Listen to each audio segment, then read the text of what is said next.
Hello everybody, this is Tom aka Jinjimo, and in this video series we're going to be playing Miasmata. I hope I'm saying that right. If not, I apologize. This is part one of the series. Basically this game is about, well, first off, this is by, as you can see at the bottom, by Joe Johnson and Bob Johnson. They're brothers.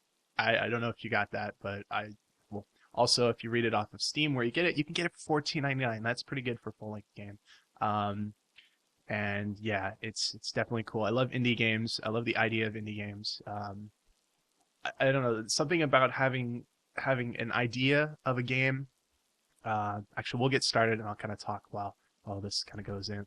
So this is kind of the intro. I played this intro just a little bit to see how it is at first, see if it runs good and everything. But yeah, the idea of a game.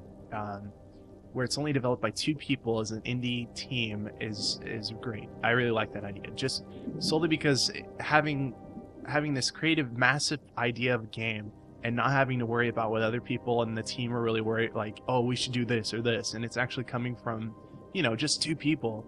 You can really see what they wanted in a game come to life. So I really like that. So as you can see, the game is about you are Robert Hughes, and you are just, you end up on the shores of this mysterious island. So we will see how this turns out. We must discover the cure and survive. This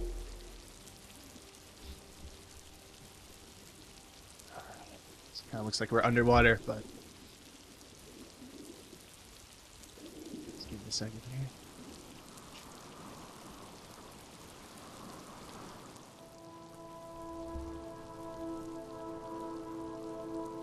Alright, so now, from what I understand about the game is I don't know if it's going to be like a scary game, like kind of like a new, not Enderman, that's Minecraft, Slenderman, or, because I know there's this massive cat that runs after you and stuff from the trailer.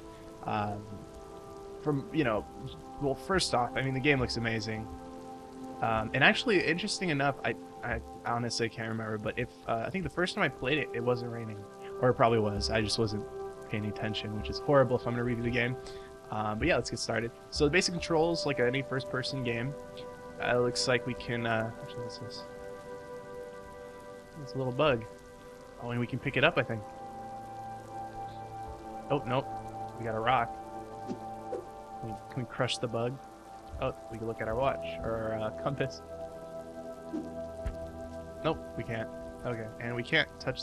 That'd be cool if you can harvest a book, because I know there's kind of like a... And also, here's another thing to point out about the game. It's pretty interesting, is it's very immersive. From everything from the journal, where... and that's how it's going to kind of tell us all the information. That's how you look at your health. You got your abilities, like your strength, endurance, perception. You can actually catch a fever, which I think you do... See, I made the mistake of when I first tried it, I walked into some water. So obviously you're going to get damp, you're going to start getting a fever because you're just too cold and your body can't fight off all those nasties. Yeah,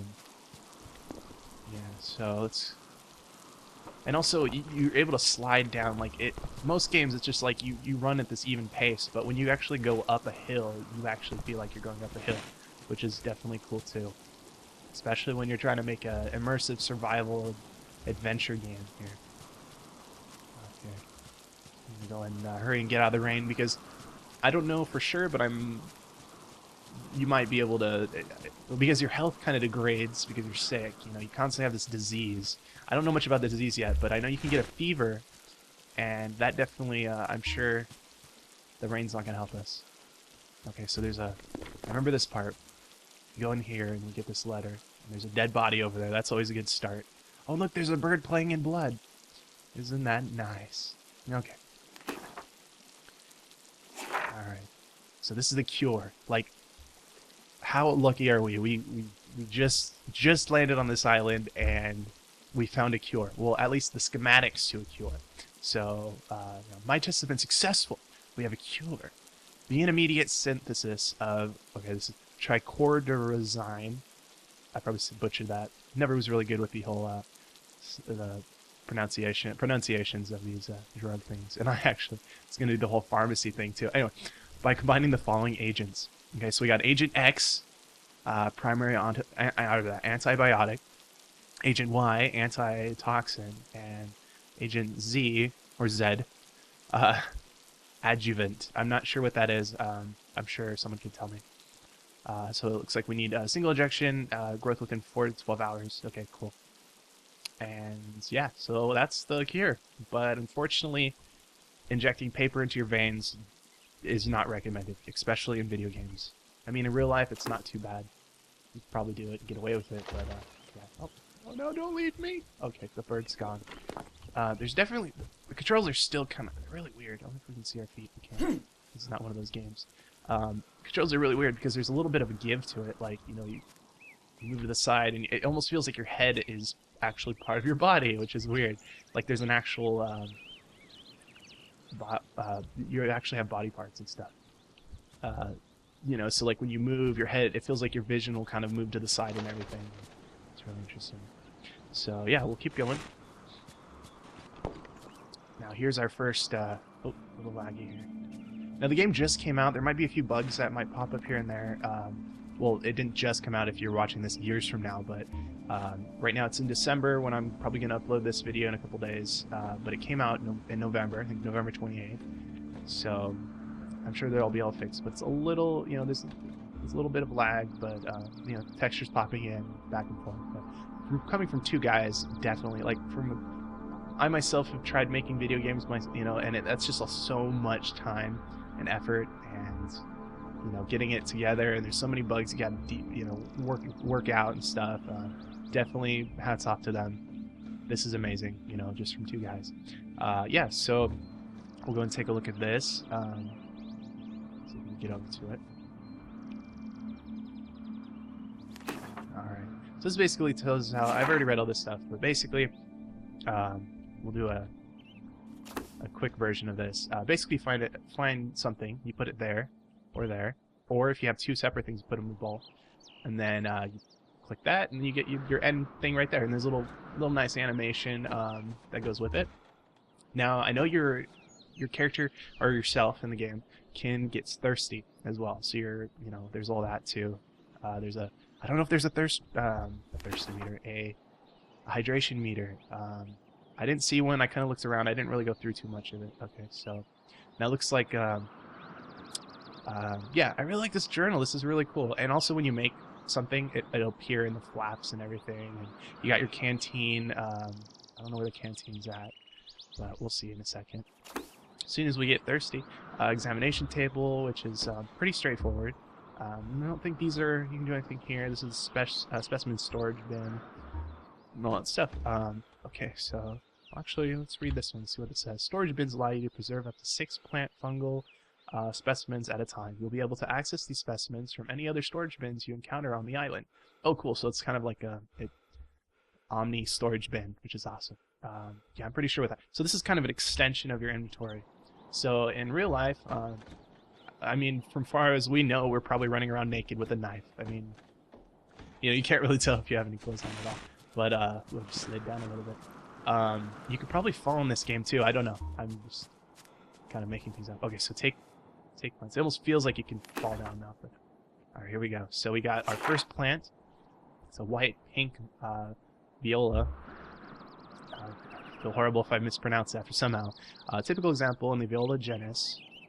Sorry. This flower is white and pink in color. Ooh, and it's pretty. And also we have amazing art skills for having a fever. I don't think the fever is set in just quite yet. So let's go ahead and see what this kind of plant is. So just place it there. And here's an example of one of the animations. You know, cutting it up and everything. Putting on a slide. And we could probably skip this later on when we get into it. I'll probably end up skipping these, but as much as I hate to do so, because I know there's so much effort into it, but we're going to try to keep these videos at least 15 minutes long, or at max, I hope.